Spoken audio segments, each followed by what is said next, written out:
लेकिन 44 साल का साम्राज्य अतीक अहमद का कैसे ढह गया। वो अतीक अहमद जिससे लोग डरा करते थे, सहमा करते थे, जिसके एक आदेश पर लोगों के आंसू निकल जाते थे, आज उसी अतीक अहमद के आंसू निकल गए हैं। लेकिन उसके बाद भी उमेश पाल का परिवार कह रहा है कि अभी इंसाफ अधूरा है, हमें पूरे इंसाफ का इंतजार है।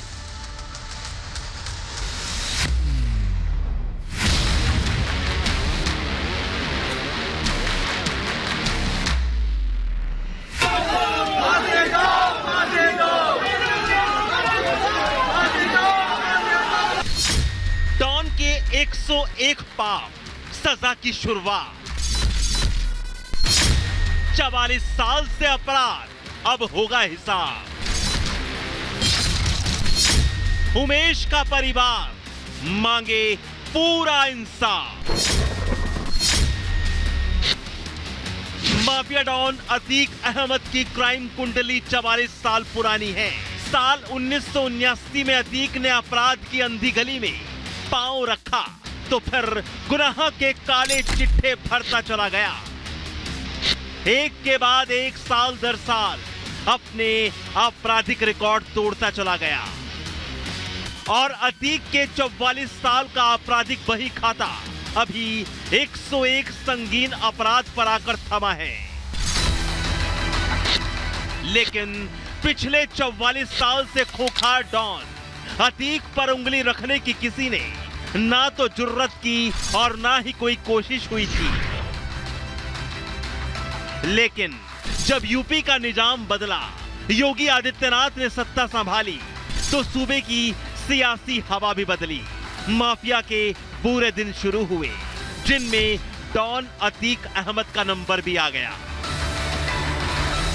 अपने खौफ, वर्चस्व और राजनीतिक रसूख की आड़ लेकर बचता रहा अतीक अपने गुनाहों के दलदल में फंसना शुरू हुआ तो सबसे पहले उमेश पाल अपहरण केस में दोषी पाया गया और उम्र कैद की सजा का हकदार बना।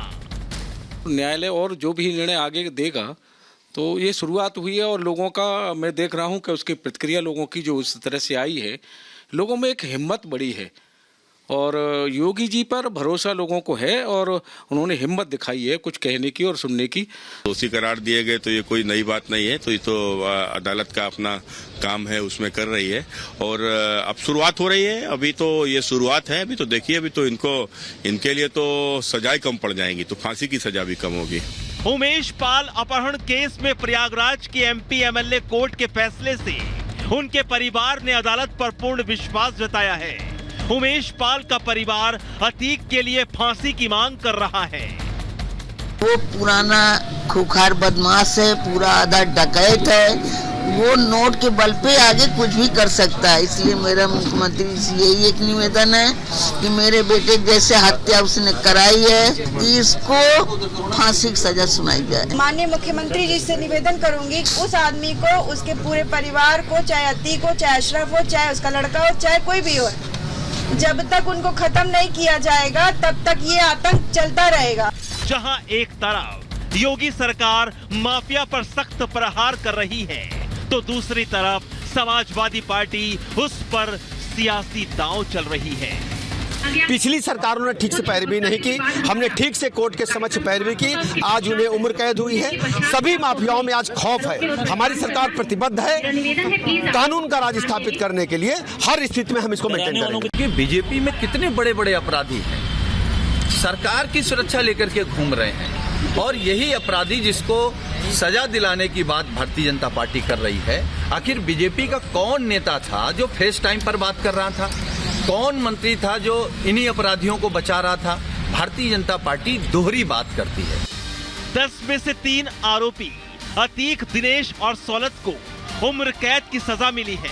साथ ही तीनों पर 1-1 लाख रुपए का जुर्माना भी लगा है, जो उनसे वसूल कर उमेश पाल के परिवार को दिया जाएगा। 7 आरोपी अपहरण केस में बरी कर दिए गए हैं। लेकिन ये फैसला अपहरण केस में आया है। उमेश हत्याकांड पर अदालत की सुनवाई, फैसले और सजा का इंतजार अभी बाकी है। Bureau report, Republic Bharat.